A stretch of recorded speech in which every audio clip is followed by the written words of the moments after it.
గుర్తించి మా అందరికీ కూడా మహబూబాబాద్ జిల్లా కేంద్రంలో సంత్ శ్రీ సేవాలాల్ మహారాజ్ జయంతి వేడుకలు ఉద్రిక్తతల నడుమ ప్రారంభమయ్యాయి. ఎమ్మెల్యే క్యాంపు కార్యాలయం నుంచి పట్టణ శివార్లోని సేవాలాల్ గుడి వరకు ఎమ్మెల్యే మురళీ నాయక్ గిరిజనులతో శోభాయాత్రగా ఎడ్లబండిపై బయలుదేరారు.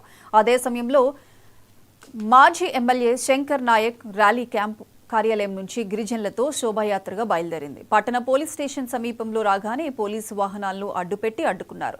భారీ పోలీస్ బలగాలతో శంకర్ నాయక్ ర్యాలీని పోలీసులు అడ్డుకున్నారు. మా ర్యాలీని ఎందుకు అడ్డుకున్నారని శంకర్ నాయక్ పోలీసులతో వాగ్వాదానికి దిగారు. సీఎం రేవంత్ రెడ్డి పోలీస్ జులుంతో అధికారాన్ని చలాయిస్తున్నారని విమర్శించారు. ఎమ్మెల్యే మురళీ నాయక్ దమ్ముంటే రాజీనామా చేసి మళ్లీ గెలవాలని సవాల్ విసిరారు. మురళీ నాయక్ మళ్లీ గెలిస్తే తాను రాజకీయాల నుంచి అస్త్ర సన్యాసం చేస్తానని శంకర్ నాయక్ సవాల్ చేశారు. శాంతి భద్రతల దృష్ట్యా శంకర్ నాయక్ ర్యాలీని అడ్డుకున్నామని, ఎమ్మెల్యే పూజల అనంతరం శంకర్ నాయక్ ర్యాలీని పంపిస్తామని పోలీసులు తెలిపారు.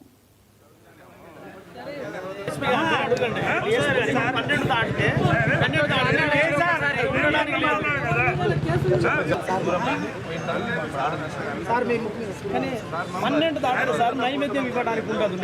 నైవేద్యం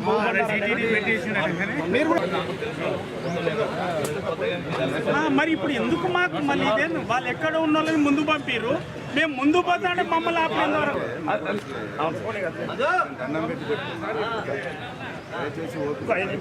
లేదు సార్, తీసుకెళ్తారు పక్క తీసుకెళ్తారు. దగ్గరుండి మీ ఆల్రెడీ అశోక్ సారీ సారీ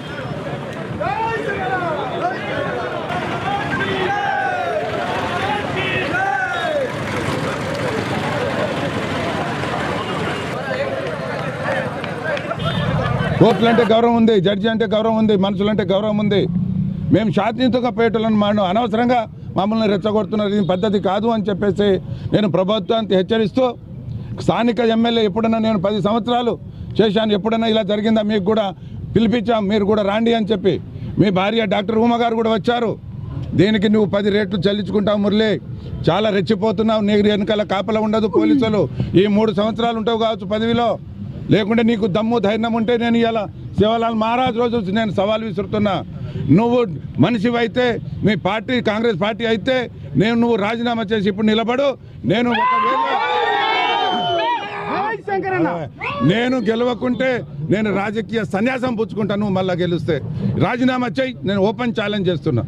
ఇప్పుడు గెలవండి, మీరు చూద్దాం మీ సత్తా ఏందో చూద్దాం. మీ కాంగ్రెస్ పార్టీ మీ సత్తా పోలీసులతోటి గెలుస్తారా, మీరు ఎట్లా గెలుస్తారో చూద్దాం. నేను అంటున్నా, నువ్వు మళ్ళీ రాజీనామా చేసి గెలిస్తే నేను శాశ్వతంగా రాజకీయ సన్యాసం తీసుకుంటా. ఓపెన్ ఛాలెంజ్ చేస్తున్నా నేను. ప్రజలే మనకు చెప్తారు, వాళ్ళే బుద్ధి చెప్తారు, వాళ్ళే గుణపాఠం చెప్తారు. అరే చేసే పనులు చేయకుండా ఇది అమీర్ చేసే పనులు. కాబట్టి దయచేసి నేను అధికారులకు చెప్తున్నా, దయచేసి అధికారం ఈ ప్రభుత్వం శాశ్వతం కాదు, అధికారాలు శాశ్వతం కాదు. ఇవాళ లా అండ్ ఆర్డర్ శాశ్వతం, ఇవాళ ప్రజలు శాశ్వతం. గెలవడం ఓడిపోవడం కాదు, ఇవన్నీ శాశ్వతం కాదు. కానీ గుడిలో కూడా దేవుడి దగ్గర వెళ్ళడానికి శాశ్వతం లేదా?